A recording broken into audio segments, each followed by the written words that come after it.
हरिओम। आपको समझ ही आ गई होगी, इस समय मैं एयरपोर्ट पे विराजमान हूँ। अपने गुरुजी से मिलने जा रहा हूँ पुणे। और क्योंकि हर रोज़ शाम को मैं संसारिक खबर आध्यात्मिक नजर देता हूँ, तो आज की जो खबर है वो बड़ी गहरी है और 5000 साल पुरानी खबर है। वो खबर है इजराइल और ईरान की लड़ाई की। ये इजराइल और ईरान की लड़ाई आपको हो गए 5000 साल पहले की क्या खबर है। मैं थोड़ा बैकग्राउंड बता दूं आपको। सबसे पहले प्रॉफिट हुए जो अब्राहिम हुए, उनकी संतान नहीं हो रही थी और ईश्वर ने उन्हें बोला कि मैं तुझे अपनी संतान दूंगा। लेकिन 80 साल के जब हो गए अब्राहिम, तो उनकी संतान जब नहीं हुई तो उन्होंने अपनी नौकरानी के बेटे को अडॉप्ट किया, जिसका नाम रखा इस्माइल। खुदा, भगवान, गॉड, ईश्वर, जो भी नाम दे दीजिए, उनसे नाराज हो गया। कहने लगा तूने मेरी बात नहीं मानी, मैं तुझे अपनी औलाद तुझे बोला था, तूने अडॉप्ट क्यों करी।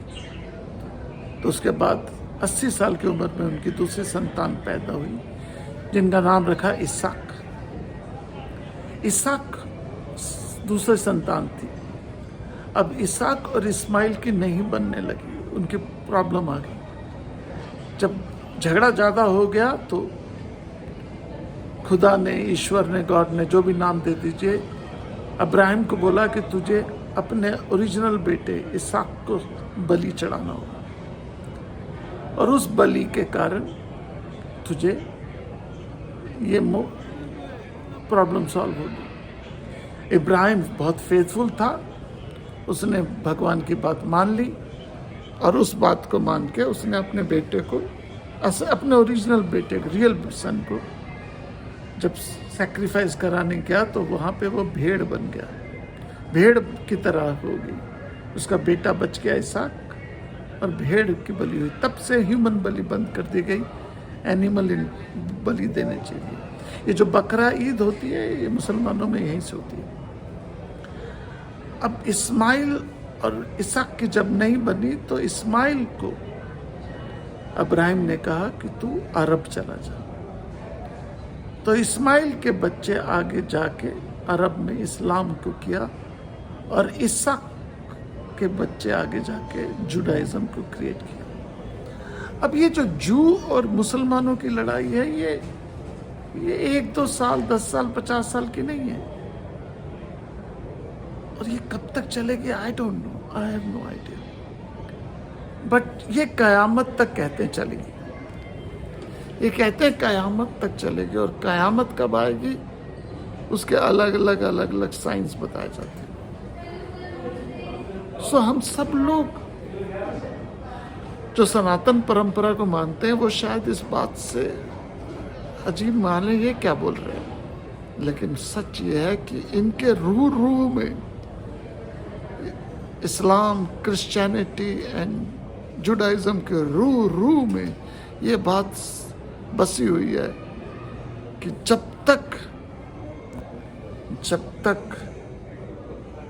थर्ड टेम्पल नहीं बनेगा, जब तक जेरूसलम में दोबारा राज नहीं होगा इस्लाम का, क्रिश्चियनिटी का और जुडाइज्म का, तब तक कयामत नहीं आएगी। तो इसी लड़ाई में, तो इसे सिर्फ जमीन की, प्रॉपर्टी की, तेल की लड़ाई मत मानिए। ये 5000 साल पुरानी लड़ाई और चलेगी।